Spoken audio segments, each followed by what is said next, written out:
ಕ್ರಷರ್ನಲ್ಲಿ ಬಂಡೆ ಕುಸಿದು 7 ಕಾರ್ಮಿಕರು ಸಾವನ್ನಪ್ಪಿದ್ದಾರೆ ಅನ್ನೋ ಮಾಹಿತಿ ಲಭ್ಯವಾಗಿದೆ. ಸಾವಿನ ಸಂಖ್ಯೆ ಇನ್ನಷ್ಟು ಏರಿಕೆ ಆಗುವಂತ ಚಾನ್ಸಸ್ ಇದೆ. 9 ಮಂದಿ ಸಾವನ್ನಪ್ಪಿರಬಹುದು ಅಂತೇಳಿ ಸಂಶಯಗಳು ವ್ಯಕ್ತವಾಗ್ತಾ ಇದೆ. ಅಧಿಕೃತ ಮಾಹಿತಿ ಇನ್ನಷ್ಟೇ ಲಭ್ಯವಾಗಬೇಕಾಗುತ್ತೆ. ಸದ್ಯಕ್ಕೆ 7 ಕಾರ್ಮಿಕರು ಸಾವನ್ನಪ್ಪಿರಬಹುದು ಅಂತ ಹೇಳಲಾಗ್ತಾ ಇದೆ. ಬೆಂಗಳೂರು ದಕ್ಷಿಣ ತಾಲೂಕಿನಲ್ಲಿ ಅವಘಡ ಸಂಭವಿಸಿದೆ. ಮಾದಾಪಟ್ಟಣ ಬಳಿಯ ಕಾವೇರಿ ಕ್ರಷರ್ನಲ್ಲಿ ಈ ಘಟನೆ ಸಂಭವಿಸಿರೋದು. ಇವತ್ತು ಬೆಳಗ್ಗೆ 7:15ಗೆ ಈ ಘಟನೆ ನಡೆದಿದೆ. ತಾವರೆಕೆರೆ ಹೋಬಳಿ ಮಾದಾಪಟ್ಟಣದ ಬಳಿಯಲ್ಲಿ ಘಟನೆ ನಡೆದಿರೋದು. ಈ ಕ್ರಷರ್ ಆನಂದ ಸ್ವಾಮಿ ಅನ್ನೋ ವ್ಯಕ್ತಿಗೆ ಸೇರಿದ್ದು ಅನ್ನೋದು ಗೊತ್ತಾಗಿದೆ. ಹಿಟಾಚಿಯಲ್ಲಿ ಕೆಲಸ ಮಾಡ್ತಾ ಇದ್ರು ಅಕ್ವಾರಿಯಲ್ಲಿ. ಆ ಸಂದರ್ಭದಲ್ಲಿ ಬಂಡೆ ಜಾರಿದೆ. ಪರಿಣಾಮ ಅದು ಕೆಳಗಡೆ ಇದ್ದಂತ ಕೂಲಿ ಕಾರ್ಮಿಕರ ಮೇಲೆ ಬಂದು ಬಿದ್ದಿದೆ. ತಾವರೆಕೆರೆ ಪೊಲೀಸರಿಂದ ಸ್ಥಳ ಪರಿಶೀಲನೆಯನ್ನ ಮಾಡಲಾಗ್ತಾ ಇದೆ. ಇನ್ನು ಅವಶೇಷದ ಅಡಿಯಲ್ಲಿ ಸಿಬ್ಬಂದಿ ಇದ್ದಾರೆ, ಸಿಕ್ಕಾಕೊಂಡ್ಬಿದ್ದಿದ್ದಾರೆ. ಅವರಿಗೆ ಶೋಧ ಕಾರ್ಯ ಮುಂದುವರೆದಿದೆ. ಮತ್ತೆ ಇವರೆಲ್ಲ ಪಾಪ ಬಿಹಾರ, ದೂರದ ಅಸ್ಸಾಂನಿಂದ ಕೆಲಸ ಹುಡ್ಕೊಂಡು ಇಲ್ಲಿ ಬಂದವರು, ಇಲ್ಲಿ ಜೀವನ ಕಟ್ಕೊಂಡಿದ್ರು. ಆದರೆ ಈ ದುರಂತದಲ್ಲಿ ಪ್ರಾಣವನ್ನೇ ಕಳ್ಕೊಂಡಿದ್ದಾರೆ. ಸದ್ಯಕ್ಕೆ 7 ಜನ, ಇನ್ನು ಸಾವಿನ ಸಂಖ್ಯೆ ಹೆಚ್ಚಾಗುವಂತ ಸಾಧ್ಯತೆ ಇದೆ ಅಂತ ಮಾಹಿತಿಗಳು ಸಿಗ್ತಾ ಇದೆ. 7:15ಗೆ ಸಂಭವಿಸಿರುವಂತ ದುರಂತ. ಹಿಟಾಚಿಯಲ್ಲಿ ಅಕ್ವಾರಿಯಲ್ಲಿ ಕೆಲಸ ಮಾಡ್ತಾ ಇದ್ದಾಗ ಜಾರಿದೆ ಬಂಡೆ. 7 ಜನ ಮೃತಪಟ್ಟಿದ್ದಾರೆ. ಸಾವಿನ ಸಂಖ್ಯೆ ಏರಿಕೆ ಆಗುವಂತ ಸಾಧ್ಯತೆಗಳಿದೆ ಅನ್ನೋ ಮಾಹಿತಿ ಇದೆ. ಕಾವೇರಿ ಕ್ರಷರ್ನಲ್ಲಿ ಆನಂದ್ ಸ್ವಾಮಿ ಅನ್ನೋರಿಗೆ ಸೇರಿದಂತ ಕ್ರಷರ್ ಇದು. ಅಲ್ಲಿ ಕೂಲಿ ಕಾರ್ಮಿಕರು ಕೆಲಸ ಮಾಡ್ತಾ ಇದ್ರು. ಆ ಸಂದರ್ಭದಲ್ಲಿ ಅಂದ್ರೆ ಹಿಟಾಚಿ ಕೆಲಸ ಮಾಡುವಾಗ ಬಂಡೆ ಏನ್ ಜಾರ್ ಬಂದಿದೆ, ಆ ಸಂದರ್ಭದಲ್ಲಿ ಅಲ್ಲಿ ಕೆಳಗಡೆ ಎಷ್ಟು ಜನ ಇದ್ರು ಕಾರ್ಮಿಕರು ಅನ್ನೋ ಡೀಟೇಲ್ಸ್ ಇನ್ನಷ್ಟೇ ಲಭ್ಯವಾಗಬೇಕಾಗುತ್ತೆ. ಬಟ್ ಇನ್ನೂ ಸ್ವಲ್ಪ ಜನ ಅಲ್ಲಿ ಸಿಕ್ಕಾಕೊಂಡ್ ಬಿದ್ದಿದ್ದಾರೆ, ಅವಶೇಷದ ಅಡಿ ಇದ್ದಾರೆ ಅಂತ ಹೇಳಿ ಮಾಹಿತಿ ಇದೆ. ಸದ್ಯಕ್ಕೆ ಅಲ್ಲಿ ಸಿಕ್ಕಾಕೊಂಡ್ ಬಿದ್ದವ್ರಿಗೋಸ್ಕರ ಶೋಧ ಕಾರ್ಯವನ್ನ ಮುಂದುವರಿಸಲಾಗಿದೆ. ಪೊಲೀಸರು ಕೂಡ ಸ್ಪಾಟಿಗೆ ವಿಸಿಟ್ ಮಾಡಿದ್ದಾರೆ, ಪರಿಶೀಲನೆಯನ್ನ ಮಾಡ್ತಾ ಇದ್ದಾರೆ. ತಾವರೆಕೆರೆ ಪೊಲೀಸರಿಂದ ಸ್ಥಳ ಪರಿಶೀಲನೆ ಆಗ್ತಾ ಇದೆ. ಕಾವೇರಿ ಕ್ರಷರ್ ದೃಶ್ಯಗಳಲ್ಲಿ ಗಮನಿಸ್ತಾ ಇದ್ದೀವಿ. ಇಲ್ಲೇ ಬೆಳಗ್ಗೆ 7:15ಗೆ ಸಂಭವಿಸಿರುವಂತಹ ದುರಂತ ಇದು. ಹಿಟಾಚಿಯಲ್ಲಿ ಕೆಲಸ ಮಾಡ್ತಾ ಇದ್ದಾಗ ಕೆಳಗಡೆ ಇದ್ದಂತ ಕಾರ್ಮಿಕರ ಮೇಲೆ ಬಂಡೆ ಜಾರಿ ಬಂದಿದೆ. ಪರಿಣಾಮ 7 ಕಾರ್ಮಿಕರು ಮೃತಪಟ್ಟಿದ್ದಾರೆ. ಇನ್ನು ಸಾಕಷ್ಟು ಜನ ಸಿಕ್ಕಾಕೊಂಡ್ಬಿದ್ದಾರೆ. ಮತ್ತೆ ಸಾವಿನ ಸಂಖ್ಯೆ ಮತ್ತಷ್ಟು ಏರಿಕೆ ಆಗುವಂತ ಸಾಧ್ಯತೆಗಳು ಇದೆ ಅನ್ನೋ ಮಾಹಿತಿ ಇದೆ.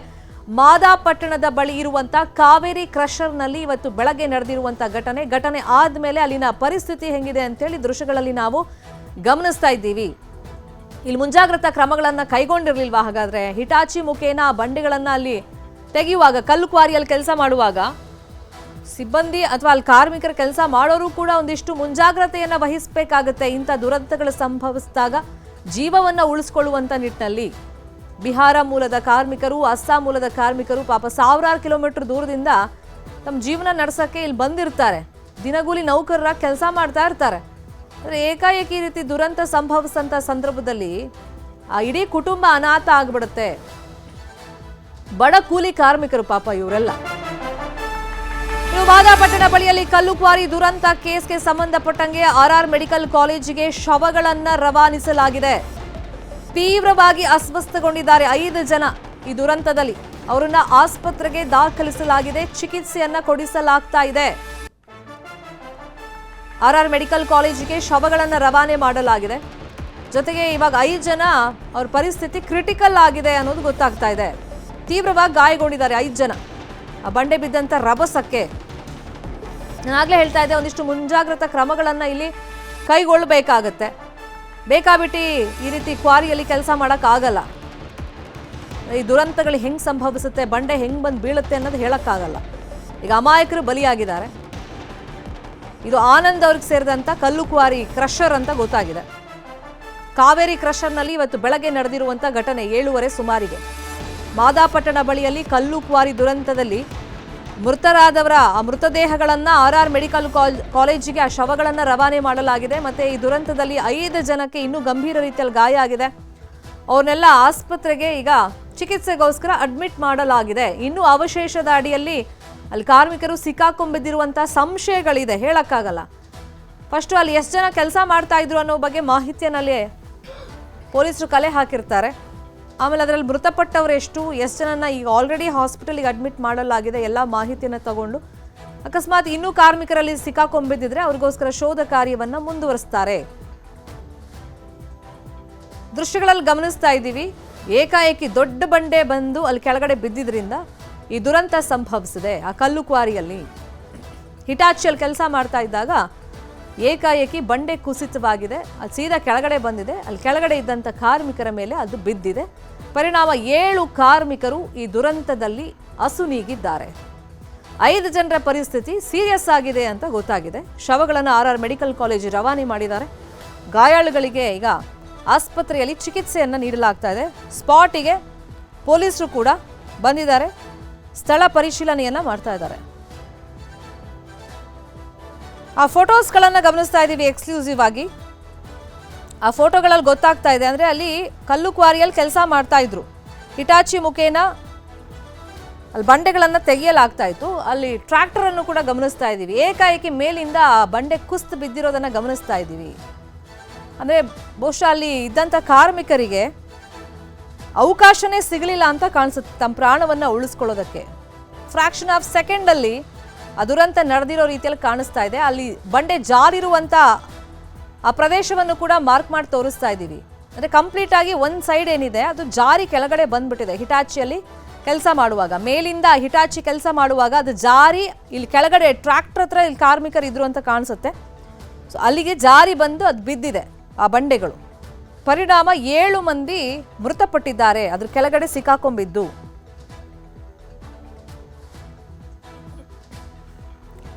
ಇದೇ ವಿಷಯವಾಗಿ ಇನ್ನಷ್ಟು ಡೀಟೇಲ್ ಆಗಿ ಇನ್ಫಾರ್ಮೇಶನ್ ಕೊಡ್ತಾ ಹೋಗೋದಕ್ಕೆ ಫೋನ್ ಸಂಪರ್ಕದಲ್ಲಿ ಕನೆಕ್ಟ್ ಆಗಿದ್ದಾರೆ ನಮ್ಮ ರಿಪೋರ್ಟರ್ ಕಾರ್ತಿಕ್. ಈಗ ದೊಡ್ಡ ದುರಂತನೇ ಸಂಭವಿಸಿದೆ, ಎಕ್ಸಾಕ್ಟ್ ಆಗಿ ಅಲ್ಲಿ ಏನಾಯ್ತು, ಮತ್ತೆ ಆ ಘಟನೆ ನಡೆದಂತ ಸಂದರ್ಭದಲ್ಲಿ ಅಲ್ಲಿ ಎಷ್ಟು ಕಾರ್ಮಿಕರು ಕೆಲಸ ಮಾಡ್ತಾ ಇದ್ರು, ಅದ್ರ ಬಗ್ಗೆ ಏನ್ ಡೀಟೇಲ್ಸ್ ಸಿಗ್ತಾ ಇದೆ? ಶೆಟ್ಟಿ, ಮಾದಪಟ್ನ ಬಳಿಯ ಕಾವೇರಿ ಕ್ರಷರ್ನಲ್ಲಿ ಇವತ್ತು ಬೆಳಿಗ್ಗೆ 7:30 ಸುಮಾರಿಗೆ ಭೀಕರ ದುರಂತವೇ ಸಂಭವಿಸಿದೆ.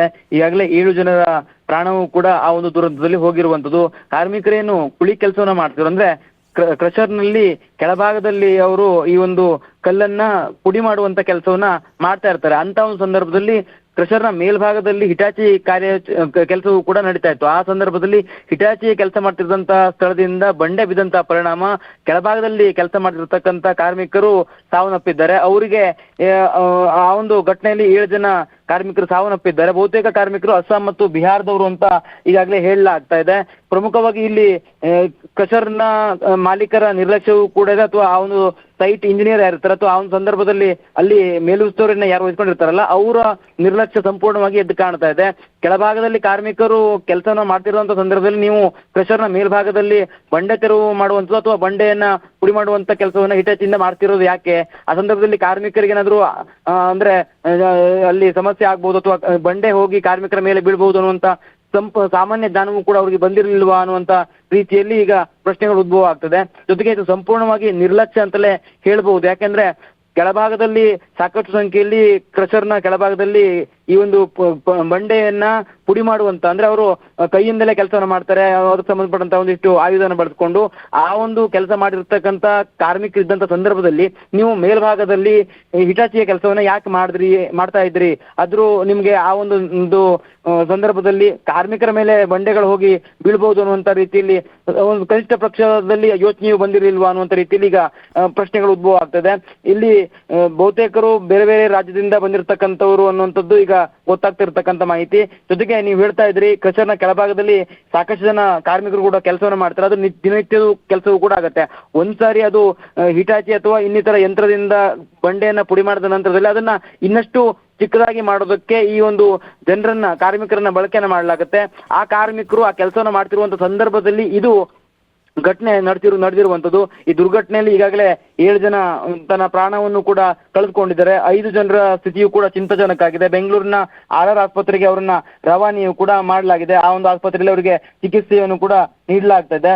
ಒಟ್ಟಾರೆಯಾಗಿ ಈ ಒಂದು ಕಾವೇರಿ ಕ್ರಷರ್ನಲ್ಲಿ ನಡೆದಿರ್ತಕ್ಕಂಥ ದುರ್ಘಟನೆ ಏನಿದೆಯಲ್ಲ ಇದು ದಿವ್ಯ ನಿರ್ಲಕ್ಷ್ಯದಿಂದಲೇ ಈ ಒಂದು ದುರ್ಘಟನೆ ಆಗಿದೆ ಅಂತ ಹೇಳ್ಬೋದು. ಸಂಪೂರ್ಣವಾಗಿ ಕಾವೇರಿ ಕ್ರಷರ್ನ ಮಾಲೀಕರು ಮತ್ತು ಆ ಸಂದರ್ಭದಲ್ಲಿ ಯಾರು ಮೇಲುಸ್ತುವಾರಿಯನ್ನು ನೋಡ್ಕೊಳ್ತಾ ಇದ್ರಲ್ಲ ಅವರೇ ಇದಕ್ಕೆ ಹೊಣೆಗಾರರು ಅಂತ ಹೇಳ್ಬೋದು. ಶರ್ಮಿತಾ ಶೆಟ್ಟಿ. ಕಾರ್ತಿಕ್, ಇವಾಗ ಪ್ರಾಪರ್ ಆಗಿ ಲೈಸೆನ್ಸ್ ಇರಬೇಕಾಗತ್ತೆ, ಇದಕ್ಕೆ ಪರವಾನಗಿ ಇರಬೇಕು, ಮತ್ತೆ ಎಷ್ಟು ವ್ಯಾಪ್ತಿಯಲ್ಲಿ ನಡೆಸಬೇಕು ಅದಕ್ಕೊಂದು ಲಿಮಿಟೇಷನ್ ಅಂತ ಇರುತ್ತೆ. ಅಂದರೆ ಈಗ ಸಿಗ್ತಿರುವಂಥ ಮಾಹಿತಿ ಪ್ರಕಾರ ಇನ್ನಷ್ಟು ಈ ಗಣಿಗಾರಿಕೆಯನ್ನು ಮೇಲ್ಭಾಗದಲ್ಲಿ ನಡೆಸುವಂಥ ನಿಟ್ಟಿನಲ್ಲಿ ಹಿಟಾಚಿಯಲ್ಲೇನೋ ಕ್ಲೀನ್ ಮಾಡ್ತಿದ್ರು ಅಂತ ಹೇಳ್ತಿದ್ದಾರೆ. ಈ ಕ್ಲೀನ್ ಮಾಡುವಂಥ ಸಂದರ್ಭದಲ್ಲಿ ಅಥವಾ ಬ್ಲಾಸ್ಟ್ ಮಾಡುವಂಥ ಸಂದರ್ಭದಲ್ಲಿ ಒಂದಿಷ್ಟು ಪ್ರಿಕಾಷನ್ಸನ್ನು ತಗೊಳ್ಬೇಕಾಗತ್ತೆ. ಇಲ್ಲಿ ಬ್ಲಾಸ್ಟ್ ಮಾಡ್ತಾ ಹಿಟಾಚಿ ವರ್ಕ್ ಏನಾದರೂ ನಡೀತಾ ಇತ್ತೆ? ಅಂದರೆ ಎಟ್ ಎ ಟೈಮ್ 2 ಪ್ರಕ್ರಿಯೆಗಳಾಗ್ತಿತ್ತ, ಕೆಲಸ ನಡೀತಾ ಇತ್ತಾ? ಶರ್ಮಿತಾ ಶೆಟ್ಟಿ, ಈ ರೀತಿಯ ಅನುಮಾನಗಳು ಈ ಘಟನೆಯಲ್ಲಿ ಮೇಲ್ನೋಟಕ್ಕೆ ಕಂಡು ಬರ್ತದೆ. ಯಾಕೆ ಅಂತಂದ್ರೆ ಕೆಳಭಾಗದಲ್ಲಿ ಕಾರ್ಮಿಕರನ್ನ ಇಟ್ಕೊಂಡು ನೀವು ಬಂಡೆ ತೆರವು ಮಾಡುವಂಥದ್ದು ಅಥವಾ ಆ ಒಂದು ಬಂಡೆಯ ಸುತ್ತಮುತ್ತಲು ಇರ್ತಕ್ಕಂಥ ಮಣ್ಣನ್ನ ತೆರವು ಮಾಡುವಂತ ಕೆಲಸವನ್ನ ಯಾಕೆ ಮಾಡ್ತಾ ಇದ್ರಿ ಅನ್ನುವಂತ ಪ್ರಶ್ನೆ ಸಹಜವಾಗಿ ಮೂಡುತ್ತೆ. ಜೊತೆಗೆ ಅಲ್ಲಿ ಬ್ಲಾಸ್ಟ್ ಅನ್ನು ಕೂಡ ಕ್ರಷರ್ ಅಂತ ಸಂದರ್ಭದಲ್ಲಿ ಮಾಡೇ ಮಾಡ್ತಾರೆ. ಆದ್ರೆ ಆ ಸಂದರ್ಭದಲ್ಲಿ ಅಲ್ಲಿ ಸುತ್ತಮುತ್ತಲಿನ ಭಾಗದಲ್ಲಿ ಯಾವುದೇ ರೀತಿ ಕಾರ್ಮಿಕರು ಇರಬಾರ್ದು. ಆದ್ರೆ ಇವರು ಕಾರ್ಮಿಕರನ್ನ ಇಟ್ಕೊಂಡೇ ಇವರು ಹಿಟಾಚಿಯ ಕೆಲಸವನ್ನ ಯಾಕೆ ಮೇಲ್ಭಾಗದಲ್ಲಿ ಮಾಡ್ತಾ ಇದ್ರು ಅನ್ನೋ ಪ್ರಶ್ನೆ ಸಹಜವಾಗಿ ಮೂಡ್ತಾ ಇರುವಂತದ್ದು. ಒಟ್ಟಾರೆಯಾಗಿ ಈ ಒಂದು ಬಂಡೆ ಬಿದ್ದಂತ ಪರಿಣಾಮವಾಗಿ ಕಾರ್ಮಿಕರು ಪ್ರಾಣವನ್ನ ಕಳೆದುಕೊಂಡಿದ್ದಾರೆ. ಆ ಕ್ರಷರ್ನ ಮಾಲೀಕರು ಎಲ್ಲೋ ಒಂದ್ ಕಡೆ ನಿರ್ಲಕ್ಷ್ಯವನ್ನ ಮಾಡಿರುವಂತ ಕಾರಣಕ್ಕಾಗಿ ಈಗ ದಿನಗೂಲಿಯ ಕಾರ್ಮಿಕರ ಪ್ರಾಣವೂ ಕೂಡ ಹೋಗಿರುವಂತದ್ದು. ಕ್ರಷರ್ನಲ್ಲಿ ನೀವು ಬಂಡೆ ತೆರವು ಮಾಡುವಂತ ಸಂದರ್ಭದಲ್ಲಿ ಸಂಪೂರ್ಣವಾಗಿ ಕೆಳಭಾಗದಲ್ಲಿ ಇರ್ತಕ್ಕಂಥ ಕಾರ್ಮಿಕರನ್ನ ಸುರಕ್ಷಿತವಾಗಿ ಅವ್ರನ್ನ ಸ್ಥಳಾಂತರ ಮಾಡಬೇಕಿತ್ತು. ಅಲ್ಲಿ ಅವರು ಕೆಲಸ ಮಾಡದೇ ಇರುವ ಹಾಗೆ ನೋಡ್ಕೊಳ್ಬೇಕಿತ್ತು. ಅಂದ್ರೆ ಸಹಜವಾಗಿ ಯಾವುದೋ ಒಂದು ಯಂತ್ರೋಪಕರಣದಿಂದ ಕಾಮಗಾರಿ ನಡೀತಿರ್ತಕ್ಕಂಥ ಸಂದರ್ಭದಲ್ಲಿ ಅದು ಒಂದ್ ಸ್ವಲ್ಪ ಅಂದ್ರೆ ಸ್ಥಳಾಂತರ ಆಗುವಂಥದ್ದು ಅಥವಾ ಇವರು ನಿರ್ದಿಷ್ಟ ಪ್ರದೇಶದಲ್ಲಿ ಸ್ಥಳಾಂತರ ಮಾಡೋದಕ್ಕೆ ಪ್ರಯತ್ನ ಪಟ್ಟಂತ ಸಂದರ್ಭದಲ್ಲಿ ಅದ್ರ ಆಸುಪಾಸಿಗೆ ಅಲ್ಲಿ ಇಕ್ಕಟ್ಟಿನ ಜಾಗ ಆಗಿರುವಂತ ಕಾರಣಕ್ಕಾಗಿ, ಜೊತೆಗೆ ಕಣಿವೆ ರೀತಿಯಲ್ಲಿ ಇರುತ್ತೆ ಕ್ರಷರ್, ಅಂದ್ರೆ ಕೆಳಭಾಗ ಅಂದ್ರೆ ಸ್ಟೆಪ್ ಬೈ ಸ್ಟೆಪ್ ಇರುವಂತ ಕಾರಣಕ್ಕಾಗಿ ಆ ಒಂದು ಕೆಳಭಾಗದಲ್ಲಿ ಕೆಲಸ ಏನ್ ಮಾಡ್ತಿರ್ತಾರಲ್ಲ ಆ ಸ್ಥಳಕ್ಕೂ ಕೂಡ ಬಂಡೆ ಜಾರಿ ಬೀಳುವಂತ ಸಾಧ್ಯತೆ ಇದ್ದೇ ಇರುತ್ತೆ. ಇಂಥ ಒಂದು ಸಂದರ್ಭದಲ್ಲಿ ನೀವು ಕೆಳಭಾಗದಲ್ಲಿ ಕಾರ್ಮಿಕರನ್ನ ಇಟ್ಟುಕೊಂಡು ಮೇಲ್ಭಾಗದಲ್ಲಿ ಈ ಒಂದು ಹಿಟಾಚಿನ ಬಳಸಿ ದೊಡ್ಡ ಪ್ರಮಾಣದಲ್ಲಿ ಬಂಡೆ ತೆರವು ಕಾರ್ಯಾಚರಣೆ ಮಾಡ್ತೀರಿ ಅಂತಂದ್ರೆ ಇದು ಸಂಪೂರ್ಣವಾಗಿ ಬೇಜವಾಬ್ದಾರಿ ಮತ್ತು ಆ ಕಾರ್ಮಿಕ ಜೀವದ ಮೇಲೆ ಇವ್ರಿಗೆ ಯಾವುದೇ ರೀತಿಯ ಒಂದು ಗೌರವವೇ ಇರ್ಲಿಲ್ವಾ ಅನ್ನುವಂತ ರೀತಿಯಲ್ಲಿ ಪ್ರಶ್ನೆಗಳು ಮೂಡ್ತಾ ಇರುವಂತದ್ದು. ಕೆಳಭಾಗದಲ್ಲಿ ಹೆಚ್ಚಿನ ಸಂಖ್ಯೆಯಲ್ಲಿ ಕಾರ್ಮಿಕರಿದ್ದಂತ ಕಾರಣಕ್ಕಾಗಿ ಆ ಬಂಡೆ ಕಾರ್ಮಿಕರು ಕೆಲಸ ಮಾಡುವಂತ ಜಾಗಕ್ಕೆ ಹೋಗಿ ಬಿದ್ದಿದೆ. ಆ ಒಂದು ಬಂಡೆಯ ಅಡಿಭಾಗದಲ್ಲಿ ಸಿಕ್ಕಿರ್ತಕ್ಕಂಥ 7 ಜನರು ಅಲ್ಲಿಯೇ ಸಾವನ್ನಪ್ಪಿದ್ದಾರೆ. ಹಾಗೆ 5 ಗಾಯವೂ ಕೂಡ ಆಗಿದೆ. ಅಂದ್ರೆ ಕೇವಲ ಒಂದು ಬಂಡೆ ಬಿದ್ದಿರುವಂತದಲ್ಲ, ಅಂದ್ರೆ ಒಂದಾದ್ಮೇಲೆ ಒಂದು ಬಂಡೆ ಜಾರಿ ಬಿದ್ದಿರುವಂತ ಪರಿಣಾಮ ಈ ಒಂದು ದುರ್ಘಟನೆ ಸಂಭವಿಸಿರುವಂತದ್ದು. ಶರ್ಮಿತಾ ಶೆಟ್ಟಿ, ಇವ್ರ ಪಾಪ ಬಿಹಾರ ಅಸ್ಸಾಂನಿಂದ ಸಾವಿರಾರು ಕಿಲೋಮೀಟರ್ ದೂರದಿಂದ ತಮ್ಮ ಜೀವನಕ್ಕೋಸ್ಕರ ಬಂದಿದ್ರು ಪಾಪ ಬದುಕನ್ನ ಕಟ್ಕೊಳ್ಳೋದಕ್ಕೆ. ಸುಮಾರು ಎಷ್ಟು ದಿನಗಳಿಂದ ಈ ಕ್ವಾರಿಯಲ್ಲಿ ಕೆಲಸ ಮಾಡ್ತಾ ಇದ್ರು ಅಂತ ಏನಾದ್ರು ಮಾಹಿತಿ ಕಾರ್ತಿಕ್? ಶರ್ಮಿತಾ ಶೆಟ್ಟಿ, ಇನ್ನಷ್ಟೇ ಈ ಬಗ್ಗೆ ಮಾಹಿತಿ ಬರಬೇಕಾಗಿದೆ. ಕ್ರಷರ್ ತುಂಬಾ ಹಳೇದು ಅಂತ ಹೇಳಲಾಗ್ತದೆ. ಜೊತೆಗೆ ಈ ಒಂದು ಕ್ರಷರ್ನಲ್ಲಿ ದಿನನಿತ್ಯವೂ ಈ ರೀತಿಯ ಕೆಲಸಗಳು ನಡೀತಾನೆ ಇತ್ತು. ಅಂದ್ರೆ ಬೆಳಗಿನ ಜಾವದಿಂದ ಅವರು ಕಾರ್ಮಿಕರು ಯಥಾಸ್ಥಿತಿಯಾಗಿ ಅವರು ಕೆಲಸವನ್ನ ಮಾಡೋದಕ್ಕೆ ಆಗಮಿಸಿದ್ರು. ಬೆಳಗ್ಗೆ 7:30ಕ್ಕೆ ಈ ಒಂದು ಘಟನೆ ನಡೆದಿದೆ. ಬಹುತೇಕವಾಗಿ ಈ ರೀತಿಯ ಕ್ರಷರ್ಗಳಲ್ಲಿ ಹೊರ ರಾಜ್ಯದ ಕಾರ್ಮಿಕರೇ ಅಂದ್ರೆ ಕೆಲಸವನ್ನ ಮಾಡ್ತಾರೆ. ಅದು ಅಸ್ಸಾಂ ಮತ್ತು ಬಿಹಾರ್ ಭಾಗದ ಹೆಚ್ಚಿನ ಕಾರ್ಮಿಕರನ್ನ ಈ ಒಂದು ಕ್ರಷರ್ ಹೊಂದಿತ್ತು ಅಂತಲೂ ಹೇಳಲಾಗ್ತದೆ. ಸಾವನ್ನಪ್ಪಿರುವಂತವರಲ್ಲಿ ಬಹುತೇಕರು ಅಸ್ಸಾಂ ಮತ್ತು ಬಿಹಾರದವರೇ ಅಂತ ಈಗ ಇರ್ತಕ್ಕಂಥ ಮಾಹಿತಿಯು ಕೂಡ ಲಭ್ಯ ಆಗಿದೆ. ದಿನಗೂಲಿಗಾಗಿ ಅವರು ಹೊಟ್ಟೆಪಾಡಿಗಾಗಿ ಬಂದಿರ್ತಾರೆ. ಆದ್ರೆ ಈ ರೀತಿಯ ಕ್ರಷರ್ನ ಮಾಲೀಕರು ಅಂತ ಅನ್ಸ್ಕೊಂಡಿರ್ತಕ್ಕಂಥವ್ರು ನಿರ್ಲಕ್ಷ್ಯವನ್ನ ತೋರಿರುವಂತ ಕಾರಣಕ್ಕಾಗಿಯೇ ಈ ಘಟನೆ ಸಂಭವಿಸಿದೆ. ನಡಿಬಾರ್ದ ಇರುವಂತ ಘಟನೆ ನಡೆದು ಹೋಗಿದೆ. ಈಗಾಗಲೇ 7 ಜನರ ಪ್ರಾಣವೂ ಕೂಡ ಹೋಗಿರುವಂತದ್ದು. ಜೊತೆಗೆ ಇದಕ್ಕೆ ಸಂಬಂಧಪಟ್ಟಂತೆ ಆ ಒಂದು ಸ್ಥಳದಲ್ಲಿ ಪೊಲೀಸರು ಕೂಡ ತನಿಖೆಯನ್ನ ಮಾಡ್ತಿದ್ದಾರೆ. ಯಾರ ನಿರ್ಲಕ್ಷ್ಯ ಅನ್ನುವಂತ ರೀತಿಯಲ್ಲಿ ತಾವರೆಕೆರೆ ಪೊಲೀಸರು ಅಲ್ಲಿ ಪತ್ತೆ ಹಚ್ಚುವಂತ ಕೆಲಸವನ್ನು ಕೂಡ ಮಾಡ್ತಾರೆ. ಸಂಬಂಧಪಟ್ಟಂತ ಇಲಾಖೆಯ ಅಧಿಕಾರಿಗಳು ಕೂಡ ಇನ್ನೇನು ಬರ್ಲಿಕ್ಕಿದ್ದಾರೆ. ಯಾಕೆ ಅಂತಂದ್ರೆ ಇದು ಭೂ ಮತ್ತು ಗಣಿ ವಿಜ್ಞಾನ ಇಲಾಖೆಗೂ ಕೂಡ ಸಂಬಂಧಪಡುತ್ತೆ. ಗಣಿಗಾರಿಕೆ ಆಗಿರುವಂತ ಕಾಲಕಾಲಕ್ಕೆ ಗಣಿ ಮತ್ತು ಭೂ ವಿಜ್ಞಾನ ಇಲಾಖೆ ಅಧಿಕಾರಿಗಳು ಪೊಲೀಸರು ಜಂಟಿ ಕಾರ್ಯಾಚರಣೆಯನ್ನ ಇಲ್ಲಿ ನಡೆಸ್ತಿರ್ಬೇಕು, ಪ್ರಾಪರ್ ಆಗಿ ಚೆಕ್ ಮಾಡ್ತಿರ್ಬೇಕು ಅಂತ ರೂಲ್ಸೇ ಹೇಳುತ್ತೆ ಕಾರ್ತಿಕ್.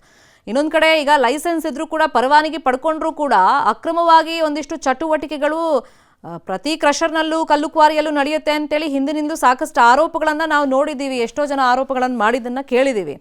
ಅಂದ್ರೆ ಕಾಲಕಾಲಕ್ಕೆ ಇಲ್ಲಿ ಸರಿಯಾಗಿ ಅಧಿಕಾರಿಗಳು ಹೋಗಿ ಸಂಬಂಧಪಟ್ಟ ಡಿಪಾರ್ಟ್ಮೆಂಟ್ ಅವರು ಹೋಗಿ ಅಲ್ಲಿ ಚೆಕ್ ಮಾಡದೇ ಇರೋದೇ ಇಂಥ ದುರಂತಗಳಿಗೆ ಕಾರಣ ಅಂತ ಹೇಳ್ಬೋದಾ?